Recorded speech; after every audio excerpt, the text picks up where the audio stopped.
good, y'all? So on this episode, I just wanted to briefly talk about our journey with autism. Our youngest, Jiraiya, he is 2. He'll be 3 in November. He is suspected to have autism. We kind of figured that out. I want to say around 12 months. We had some suspicions that he may have been on the spectrum. He wasn't talking at all. He wasn't showing any interest in talking. And then there were like certain behaviors that were pretty much like him stimming. And based off of, some research and things that I've done, we knew that he was on the spectrum. So at his 12-month appointment, we brought it up to the pediatrician, and they pretty much were like, oh no, we don't think he's on the spectrum. He understands so well. And, based off of the questions that you answer, at the beginning of his appointment, like the little, I don't know if you guys do, but there's like this like little questionnaire that they gave us for every appointment to see like, oh, is he picking up toys? Is he doing this? Is he doing that? Yeah, those. They said based off how we were answering those, it didn't seem like, he had autism. And even when we were like getting opinions from others, it was like, oh no, he doesn't have autism because he understands so well and he's so intelligent. And it's like there's this common misconception that children with autism are like stupid or something, which was slightly irritating. I'm like, he's very intelligent. That doesn't mean he's not on the spectrum. I don't like that. But anywho, they pretty much told us, okay, no, he's fine. We're going to check again at his 18-month appointment. And if he's still not talking by his 18-month appointment, we'll revisit some things. 18-month appointment rolls around. He's still not talking. They refer us to infants and toddlers. And they still come out twice a month. And they, do like a 45-minute session with him. I know it's different for everyone. We live in Anne Arundel County. So, like I said, it was completely free. What the services that they do provide, and his speech pathologist is amazing. I love her. So his 24-month appointment rolls around. This is in November. We explain that he's doing infants and toddlers. He's doing his speech therapy. He still is not talking. There are certain behaviors where we're pretty sure that he's on the spectrum. And finally, the pediatrician's like, okay, yes, I agree. There is some concern. So they gave us a referral to get him assessed. I believe it was like 3 or 4 places that they gave us, and I had to call around to each one. I left messages with all of them. Only one place called me back. And, they were telling me it's very common because they are very busy. Sometimes they won't even get back to your call for like a few weeks. So we found a place. Thankfully, it was close by. They had an office in Hanover, Maryland, which was great. And I want to say from the time we got the referral, which was November of last year, to the time we had his first evaluation was March of this year. So it was only a few months, which is great because some people said they literally had to wait like 6 months or more just to get the initial appointment. So before we actually went to the appointment, there was this very extensive questionnaire that we had to fill out, pretty much about like, his behaviors, how he interacts with others, things like that. So the appointment was about, I want to say close to 2 hours. Me and the doctor were conversing back and forth. She's asking us questions and observing his behavior. So at the end of the appointment, she says that she does suspect that he has autism, but until there were a few things that we had to do before she could give us like the official diagnosis. So he had to go to an audiologist to test his hearing, and that was another one that took a very long time. The doctor that we went through, it was through John Hopkins, so they had an audiologist that they referred us to, but they said we can go to anyone. So I tried the one that they referred us to. The only thing is, the follow-up appointment is June, end of June this month, June 29th. She wanted the test done before June. The place that she referred us to, they did not have an appointment until August, which was not going to work. So I had to go to his pediatrician again, make an appointment, and get an open referral. We found someone that was literally right around the corner from us. I believe he had his audiology appointment, I think it was last month. His hearing is fine. Everything is fine. They sent over the test results to the doctor. And then there was another extensive questionnaire that we had to fill out and that his speech pathologist has to fill out. So based off of that information, when we go back on the 29th of this month, then we will get the official diagnosis. So he's still been doing infants and toddlers, and they are actually going to see about getting him a tablet so that he can communicate to make things a little easier for us. So pretty much the tablet will have buttons with like commands for what he wants to do or what he needs, which we think will be very, very helpful.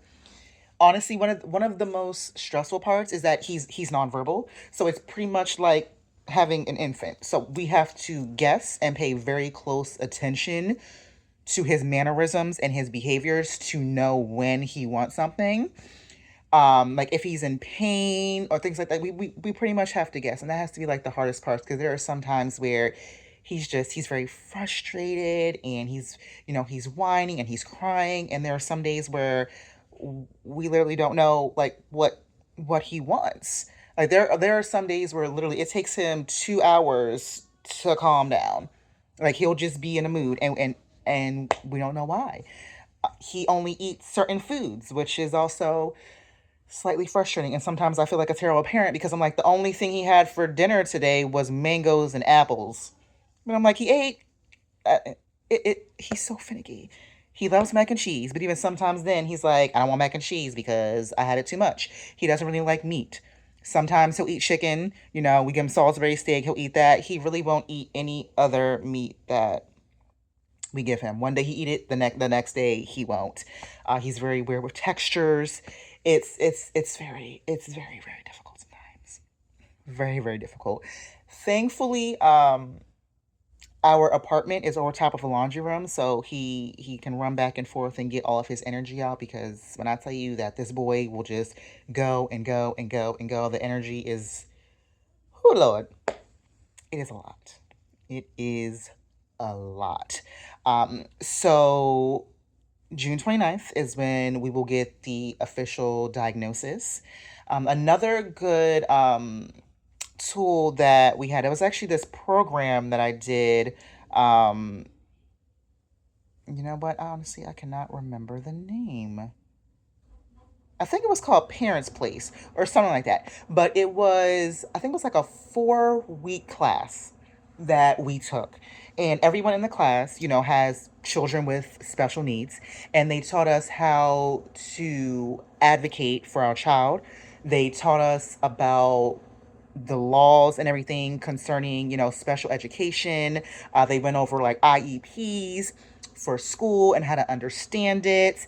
It was the most informative thing that I have ever, ever done. Okay. You know what? Give me a minute. I'm going to see if I can find the information because I want to share that with you. Okay. One moment. Well, yes, it was the Parents Place of Maryland. I don't even know how I got the information. I'm pretty sure they sent me an email about it. But yes, it was a 4-week class where they taught us about special education. They even gave us books. All right, this is all about IEPs. This one, from emotions to advocacy. So it teaches you how to advocate for your child. It's the Special Education Survival Guide. And this one is special education law. So it literally goes over all the laws pertaining to special education. And it's actually when we took the class, they went over pretty much, I guess, the lack of resources there are in schools and how sometimes it can be very difficult to find the right place for your child. They were saying how sometimes there are even daycares where they will say that they can't take your child because they don't have the resources necessary. So it can be very difficult. And then that's another thing. I do not trust many people. Okay. And all the people I do trust my children, they also work. Either that or, they're older. Like we trust our grandparents, but they're older now. Taking care of an autistic 2-year old, that's a lot of work. I have seen so many horror stories about the way that children with disabilities or autism are treated. I can't do it. I can't do it. Oh, dear Lord, it's really really difficult. But thankfully, the resources that we've gotten have been really informative. Also, the Parents Place of Maryland. If you do have a child with special education, I definitely encourage you to look them up. They have so many resources on their website that are free. And they are definitely helpful because there are so many free resources out there that many people do not know about and that you can take advantage of. to help you with your child, especially if you're navigating this for the first time, like me. I'm navigating this for the first time. So it was very overwhelming at first. Even knowing that, or suspecting that he was on the spectrum, actually hearing the doctor say it, it was like, at first I felt like I did something wrong. Like, what if I did something throughout my pregnancy or things like that? Um, but it has also prompted me to take a deeper look at within myself because I myself believe that I have ADHD. So that is something that I'm also working to get tested on because they have said that usually if a child has ADHD, someone in the family, sorry, if someone in the family has, let me get my words together. If the child has autism, that someone in the family usually also has autism. So there's that. But also, when I took the class for the Parents' Place of Maryland, it was just so nice to be around other parents that were going through what I was going through. And to have people who understand and tell you, you know what, this is not your fault. We understand how difficult it is. Don't blame yourself. Don't be so hard on yourself. It was really a breath of fresh air. And it helped me out so much because when I tell you, I cried.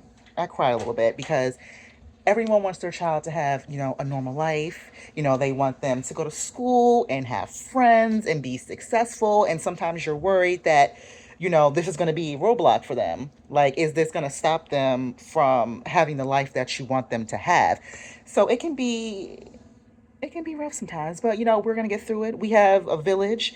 My sister, she is a teacher. She is absolutely wonderful. She is always ready and willing to help me with resources. She has a love and desire and passion for children and for teaching.